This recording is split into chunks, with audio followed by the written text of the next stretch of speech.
नमस्कार, मैं हूं पूजा सिंह और आप देख रहे हैं हमार छत्तीसगढ़ का ये खास बुलेटिन। चलिए बुलेटिन की शुरुआत करेंगे आज की कुछ खास बड़ी खबरों के साथ। छत्तीसगढ़ ओलंपिक संघ की बैठक में मुख्यमंत्री विष्णुदेव साय ने प्रदेश के ओलंपिक खिलाड़ियों के लिए बड़ा फैसला लिया है। बैठक में निर्णय लिया गया कि ओलंपिक में भाग लेने वाले छत्तीसगढ़ के खिलाड़ियों को सरकार की ओर से कुल 21 लाख रुपए की प्रोत्साहन राशि दी जाएगी। मुख्यमंत्री विष्णुदेव साय ने कहा कि ये राशि खिलाड़ियों के उत्साह और मनोबल को बढ़ाने के लिए दी जा रही है ताकि वे अंतर्राष्ट्रीय स्तर पर बेहतर प्रदर्शन कर सके और प्रदेश का नाम रोशन कर सके। उन्होंने खिलाड़ियों के प्रति सरकार की पूर्ण समर्थन और विश्वास व्यक्त किया। छत्तीसगढ़ ओलंपिक संघ का वार्षिक आम बैठक संपन्न हुआ है और ये हमारे संघ के उपाध्यक्ष और प्रदेश के मंत्री श्री केदार कश्यप जी, हमारे संघ के उपाध्यक्ष डॉक्टर हिमांशु द्विवेदी जी, श्री गजराज पगारिया जी, महासचिव विक्रम सिसोदिया जी और सभी कार्यकारिणी के पदाधिकारी और सभी खेलों के एसोसिएशन के अध्यक्ष और महासचिव और सदस्यों की उपस्थिति में ये आम बैठक संपन्न हुआ है, जिसमें पिछले कार्यवाही का विवरण का सहमति भी लिया गया है और आगे क्या करने वाले हैं उस पर भी चर्चा हुई है और आगे अच्छा रहेगा। हम लोग छत्तीसगढ़ में ओलंपिक संघ के माध्यम से सभी खेलों को आगे बढ़ाएंगे। और आज एक महत्वपूर्ण घोषणा हुई पिछले समय। तो वहीं बड़ी खबर रायपुर से, जहां प्रदेश के मुख्यमंत्री विष्णुदेव साय ने विश्व पर्यटन दिवस पर समस्त प्रदेश वासियों को हार्दिक शुभकामनाएं दी और कहा कि छत्तीसगढ़ पर्यटन अलौकिक सौंदर्य, विविधता और समृद्ध संस्कृति की पहचान है। राज्य सरकार छत्तीसगढ़ को पर्यटन के वैश्विक मानचित्र में नई पहचान देने हेतु प्रतिबद्ध है।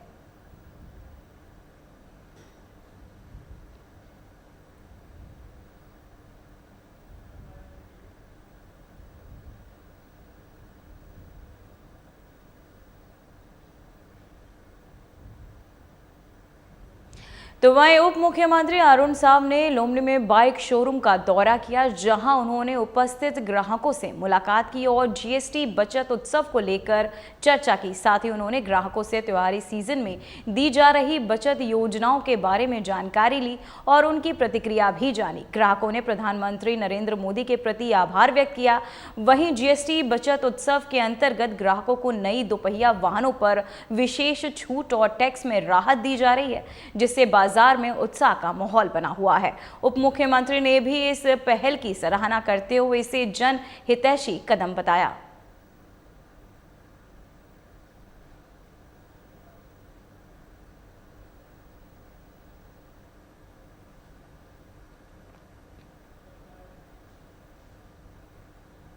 तो वहीं बड़ी खबर लोरमी से है, जहां प्रदेश के डिप्टी सीएम अरुण साव ने नगरपालिका लोरमी के करीब भवन, आपको बताते चले कबीर भवन में नई सुविधाओं के निर्माण कार्य का लोकार्पण और विभिन्न विकास कार्यों का भूमि पूजन नगर के, आपको बताते चले प्रबुद्ध जनों से कराया। जहां इस अवसर पर उन्होंने कहा कि ये परियोजनाएं नगरवासियों के जीवन स्तर को सुधारने और स्थानीय विकास को गति देने के लिए महत्वपूर्ण है।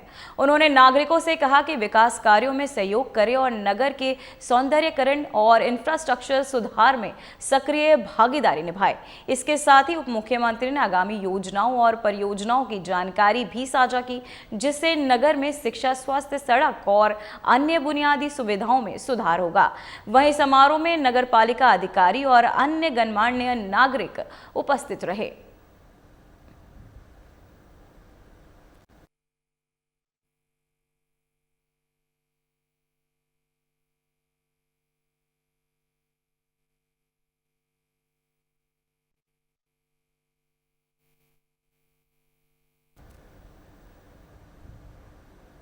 तो वहीं खबर गौरेला से है, जहां मिश्री देवी कन्या हाई सेकेंडरी स्कूल में जिला सत्र न्यायाधीश ज्योति अग्रवाल के मार्गदर्शन पर तालुका विधिक सेवा के तहत छात्राओं के लिए विधिक साक्षरता और साइबर फ्रॉड से बचाव पर कार्यशाला आयोजित की गई। उन्होंने छात्राओं को नशे से दूर रहने, सोशल मीडिया का सही उपयोग करने और अनजान व्यक्तियों से सहज रहने और ऑनलाइन फ्रॉड से बचने के टिप्स दिए। कार्यशाला में गौरेला थाना प्रभारी सौरभ सिंह ने भी छात्राओं को यातायात नियमों का पालन करने, साइबर सुरक्षा के उपाय, बैंक लिंक या एपीके लिंक क्लिक न करने और एआई के सुरक्षित उपयोग के बारे में जानकारी दी। तो वहीं छात्राओं ने अपने सवाल पूछे और एक्सपर्ट्स ने उन्हें समाधान और सुझाव भी दिए।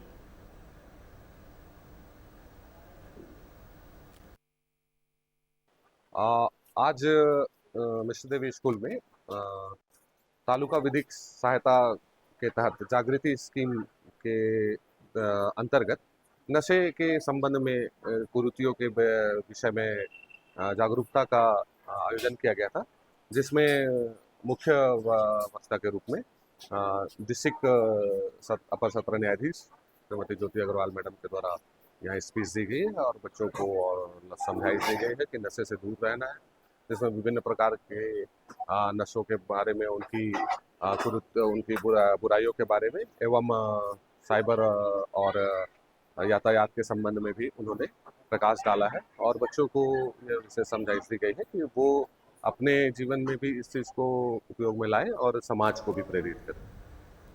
तो वहीं खबर सरगुजा से है, जहां जिले के लुंड्रा विधानसभा में एक बार फिर विकास की पोल खुली है। आज भी कई गांव ऐसे हैं जहां सड़क तक नहीं बन पाई है। नतीजा ये है कि ग्रामीणों को रोजमर्रा की परेशानियों के साथ बीमार होने पर मरीजों को झोले में, आपको बताते चले, झोले में ढोकर अस्पताल में जाना पड़ता है। सड़क की इस बड़ी समस्या को लेकर ग्रामीण कलेक्टर पहुंचे और सड़क निर्माण की मांग को लेकर कलेक्ट्रेट पहुंचकर अपनी व्यथा सुनाई। ग्रामीणों का कहना है कि आजादी के दशकों बाद भी उनके गांव में सड़क नहीं बनी है। हालात इतने खराब है कि बरसात में कीचड़ और दलदल से होकर गुजरना पड़ता है। बीमार होने की स्थिति में मरीजों को चारपाई में अस्पताल ले जाया जाता है। आइए जानते हैं इस घटना पर शिकायतकर्ता और स्थानीय विधायक का क्या कुछ कहना है।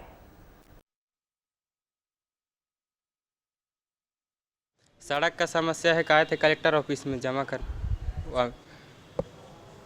क्या समस्या है? ये समस्या है कि गांव में सड़क नहीं है, स्कूल जाने के लिए परेशानी, मरीज लेने के लिए परेशानी।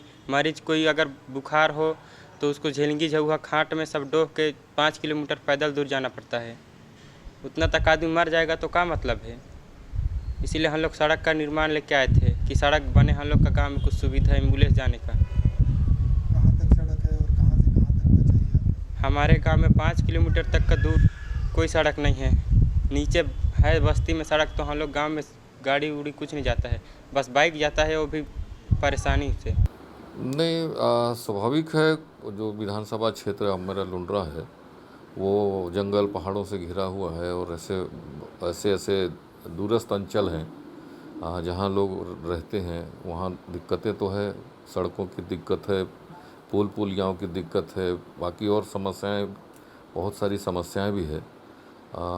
लेकिन अब प्रयास है कि उस तरह से जैसे क्षेत्र का भौगोलिक स्थिति है उसमें उनकी बसाहटों तक सड़कों का पहुंचना या आवागमन होना या अन्य सुविधाएं जो भी हम दे सकते हैं शासन की योजनाओं के अंतर्गत और व्यक्तिगत रूप से भी प्रयास करके उनका वहां तक उनके निस्तार की व्यवस्था के लिए प्रयास कर रहे हैं। नहीं है, मैं बताया ना, ऐसे बहुत सारी जगह है जहां इस तरह की दिक्कतें, समस्याएं हैं। और ख़ासकर हमारा जो लपजी है, जामा है, चोड़िया है, डांड केसरा है, ढोड़ा केसरा है, ये उस तरह का लखनपुर ब्लॉक का क्षेत्र है। इधर लुंड्रा की तरफ में आपका पूरा नागाम पसेना से लेके उधर डूमरडी हो गया और उधर आगे जो क्षेत्र है अपना धौरपुर तरफ का, उधर भी पूरे पहाड़ों पे लोग बसे हुए हैं, पहाड़ी कोरवा लोग हैं, अन्य ट्राइबल लोग हैं। तो ये वहाँ तक भी प्रयास कर रहे हैं कि सड़कों का हम धीरे धीरे से प्रयास करें। तो वहीं सुकमा जिले में सुरक्षा बलों ने मेटागुड़ा इलाके में माओवादियों की ऑर्डिनेंस फैक्ट्री को ध्वस्त कर बड़ी सफलता हासिल की है। इस फैक्ट्री से भारी मात्रा में विस्फोटक सामग्री, निर्माण उपकरण और मशीनें बरामद की गई है।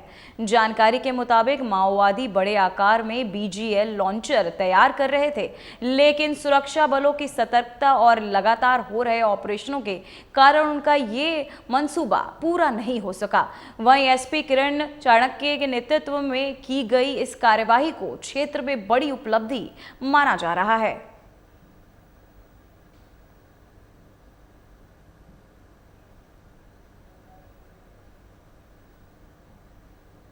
तो वहीं खबर बलरामपुर से, जहां जिला मुख्यालय में एक 7 वर्षीय मासूम बच्चे की मौत मामले में एक निजी मेडिकल संचालक पर शिकायत दर्ज की गई है।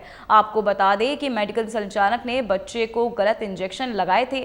कोतवाली पुलिस ने परिजनों की शिकायत पर अपराध दर्ज किया है। घटना के बाद संचालक फरार हो गया। वहीं प्रशासन ने मेडिकल को सील कर दिया है। जांच में पता चला कि मेडिकल संचालक के पास कोई मेडिकल लाइसेंस भी नहीं था। पुलिस और प्रशासन दोनों ही उसकी तलाश में जुटे हुए हैं, साथ ही कार्यवाही कर रहे हैं।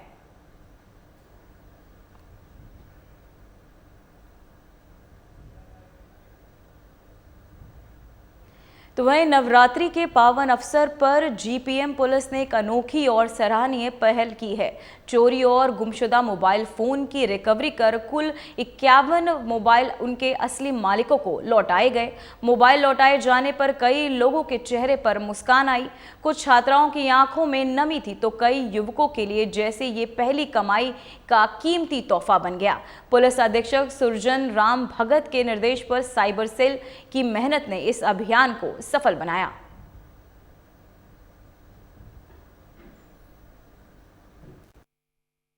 जिसका नाम है CEIR, जिसमें हम जाके अपना जो गुम मोबाइल हो सकता है उसका IMEI नंबर डालकर अपने गुम हुए मोबाइल को हम ट्रैक कर सकते हैं।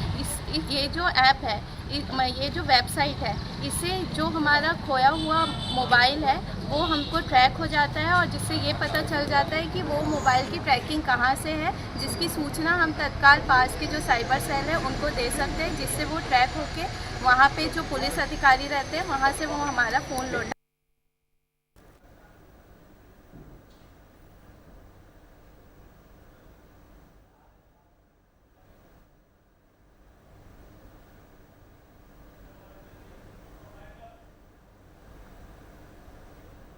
फिलहाल बुलेटिन में बस इतना ही। मुझे दीजिए इजाजत। नमस्कार।